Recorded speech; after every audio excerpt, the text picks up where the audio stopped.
So, Michael, on that, I'm interested in what parallels you see between what it takes to change a culture inside an organisation, which you do obviously every day with your work with McKinsey, and what it takes to change a culture inside the villages where the Hunger Project is working. What parallels do you see? So what was amazing to me was, one, the parallels are extraordinary, and two, what they're doing actually in the Hunger Project is world's best practice. And I know that because in my role in McKinsey as leader of the global practice, I got to really, see what world's best practice is. And the key principles that we learned the hard way, I guess, on the business side, and we took a lot of this from psychology, is that organisations don't change, people do. Right? So the first thing you have to do is get the individuals to shift their behaviours. And if you get enough of them, a critical mass of them shifting their behaviour, then the organisation will change, or the village will change. And Hunger Project uses the same model. It's about helping individuals shift into a mindset that they can actually solve their own hunger.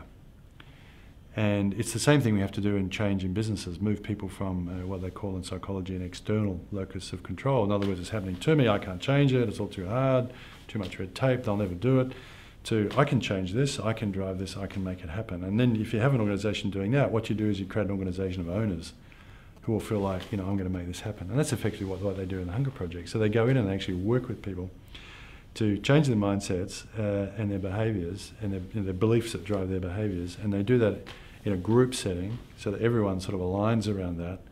And they call it vision, commitment, action workshops. And these things look like, except for the walls, because they're all on dirt floors, and they have, post-it sort of things up on, flip charts and priority lists, and you've got village women who hardly can write, working with a facilitator or an animator, they call them, it's a much better word, animator, to do this. And so it's a very, very similar process. And the power of the process is that once you get people totally driving, having made this mindset shift and then choosing to go on this journey, then the money you put in to support them has, our research showed 15 times the impact. So that is incredibly analogous to what we've found in business. But the techniques they use and the training that these people have, because there's like 150,000 of these people in Bangladesh alone, these animators, the training, when I sat down and I went and sat through the training programs, they're as good as the training programs that we do for our change champions in a big organisation, where we're teaching them these same skills of how you facilitate people, how you work with groups. So it's very, very, very advanced and very, very consistent with the best of what's happening in business.